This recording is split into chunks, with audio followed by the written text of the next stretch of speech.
Hello everyone and welcome back to this Prepared Monday. I'm Veteran Mountain Man.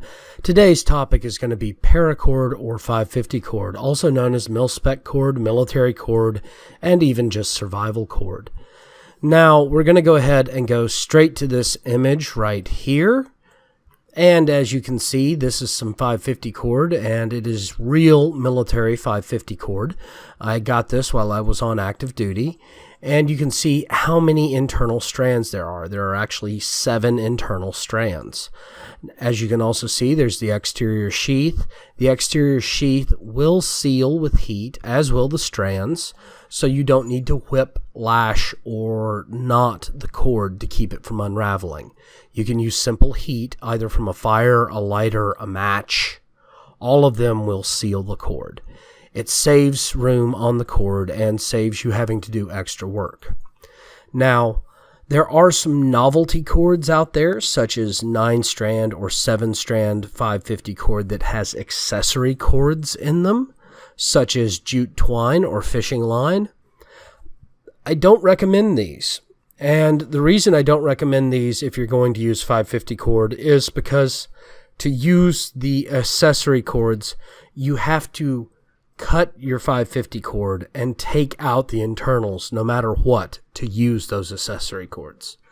If you're part of the purpose of having 550 cord is to have a cord that can handle 550-pound test strength, which requires the cord to be completely intact, sheath and the internals. And without it being completely intact, you lose a lot of your test strength. Now, if you're going to use a section of, say, the exterior for a trap line or something that will only need about 100 to 130 pounds of test strength, it is perfectly fine to cut it, take out the gut, and use the exterior shell for that purpose. But let's say you're going to need to do it to tether something or use it to build improvised shelter, you're going to want the full 550-pound test. So if you are going to buy some of this specialty cord and use it in like bracelets or say a key fob or something, make sure it's not your only cord that you're going to use, because you're going to have to take it apart to use those accessory cords. Now, that being said, I've already covered some of the strengths of 550 cord is that it's flexible. It can be taken apart. You can use the internal strands, which have about a 60-pound test limit. That's estimated, people. Do not quote me on that. Do not hoist your gear that weighs 60 pounds up into a tree and expect it to hold for forever or in a hurricane. It's estimated to be at about 60 pounds of strength. It doesn't necessarily always meet 60 pounds of strength. But it does give you some options, especially if you're needing to, say, do some sewing and you don't have any thread left. You can use 550 cord internal. You can also take out sections of it and use it for lighter weight cord purposes, such as, say, affixing arrowheads to makeshift arrows or attaching spearheads, using hide glue and the 550 cord gut to create a polymer that will actually hold better than just string or just grass or even just the hide glue. So 550 cord has some serious strengths. That being said, to use any of those creative uses, you have to take the cord apart.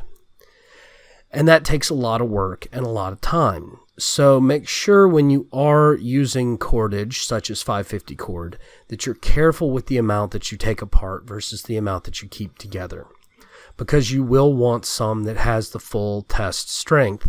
And if you're constantly taking it apart, it usually means that you should have chosen a better cord set, such as bank line or untarred twine, as opposed to mil-spec 550 cord. Now, if the 550 cord you're looking at has fewer than 7 strands, this is not true 550 cord. This is actually a knockoff 550 cord. It's designed to look like 550 cord, but it does not actually behave like 550 cord. If the package says 325 cord or anything like that, it's probably not the best thing to be using in a survival scenario unless you have no other choice.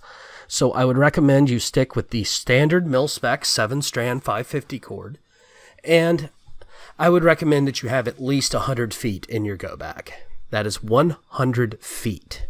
For those of you on the metric system, that is approximately 30 meters or 30 yards. Okay, that's actually about 10 feet short, but 30 meters will probably do you just fine. Thank you all again for joining me. Please remember to upvote and follow me on VidMe or thumbs up and subscribe on BitChute.